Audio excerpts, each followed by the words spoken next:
محمد خالد آدمی صاحب فرماتے ہیں کہ موجودہ ترقی یافتہ دور انفارمیشن ٹیکنالوجی اور اطلاعات کی تیز رفتار پہنچ سے عبارت اور نوجوان نسل کتاب اور مطالعے سے بالکل بے پرواہ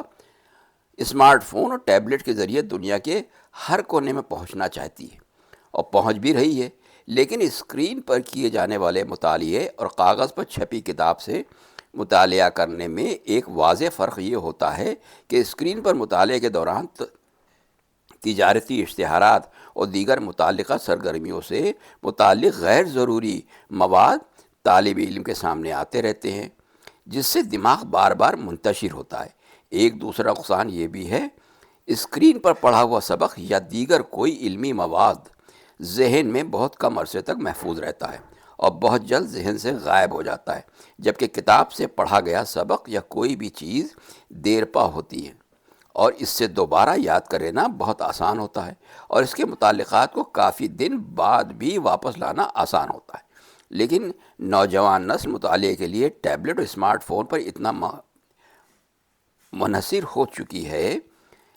اب اسے کتاب پر لانا بھی ایک بڑا کام ہے۔ ایسے دور میں طلباء یا نوجوانوں کو کتاب اور کہانیوں کی پرلطف دنیا کے ساتھ شعر و شاعری کے اسرار اور ناول و افسانے کی جہاں دل آویز سے روبرو کرانا ہو تو یہ موجودہ دور کے لیے ایک علمی اور تعلیمی جہاد ہے۔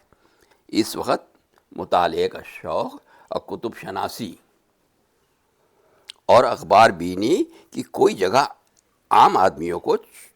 چھوڑیے، طلباء اور نوجوانوں کی مصروف علمی زندگی میں بھی نہیں ہے۔ ایسے دور میں اگر کوئی کتابوں کی نمائش لگاتا ہے یا کتاب میلہ جیسی کسی علمی ادبی اور ثقافتی سرگرمی سے اسکول اور کالج کے طلباء کو روشناس کرواتا ہے، جس سے طلباء میں کتابوں کے تئیں ایک جذباتی تعلق کی کتابوں سے محبت کرنے کا جذبہ پیدا ہو جائے، تو اس سے بڑی علم کی خدمت دوسری نہیں ہو سکتی۔ اپنے گھر کے طلباء، بچوں، نوجوانوں، خواتین اور بزرگوں میں مطالعے کا ذوق پیدا کرنا اور انہیں پسندیدہ کتابیں پڑھنے کی طرف راغب کرنا ہر سرپرست کا دینی و دنیاوی فریضہ ہے۔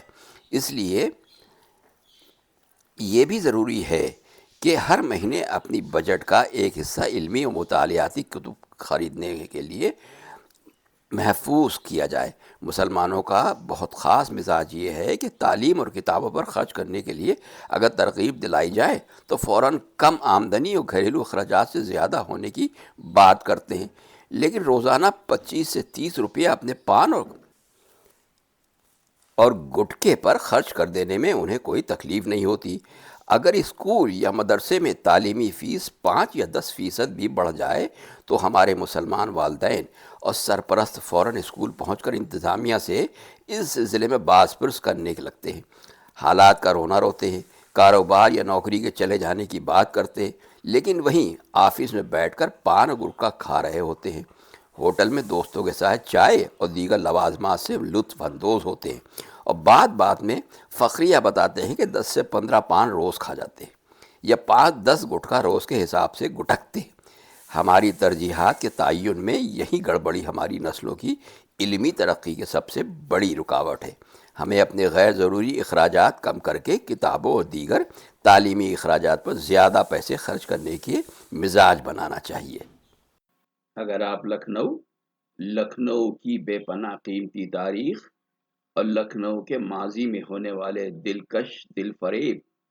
اور حیرت انگیز واقعات کے بارے میں جاننا چاہتے ہیں، اور یہ بھی جاننا چاہتے ہیں کہ گزرے ہوئے ماضی میں لکھنؤ کی کیفیت کیسی تھی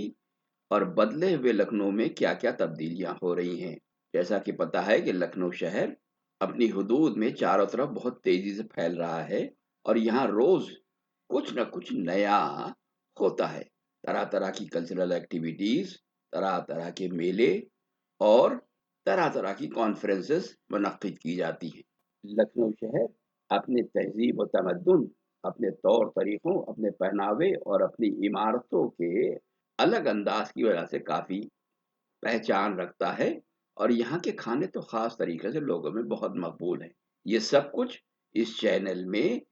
ویڈیو کے ذریعے سے لوگوں کے سامنے پیش کیا جاتا ہے۔ آپ سے درخواست ہے کہ برائے مہربانی اس چینل کو سبسکرائب کرنے کی زحمت گوارا کریں اور ساتھ لگے ہوئے بیل آئیکن کو بھی کلک کریں تاکہ جب نیا ویڈیو تیار کر کے پیش کیا جائے تو اس کی انفارمیشن آپ کے پاس پہنچ جائے۔ ساتھ ہی ساتھ اس چینل میں دکھائے جانے والے ویڈیو کو لگاتار آپ کے سامنے پیش کیا جاتا رہے، اس لیے چینل کو جوائن کرنے کی بھی زحمت گوارا کریں۔ برائے مہربانی ویڈیو کے نیچے دیے گئے جوائن بٹن کو کلک کر کر اپنا قیمتی سپورٹ دے کر ہمت افزائی کرنے کی زحمت کریں۔ بہت بہت شکریہ۔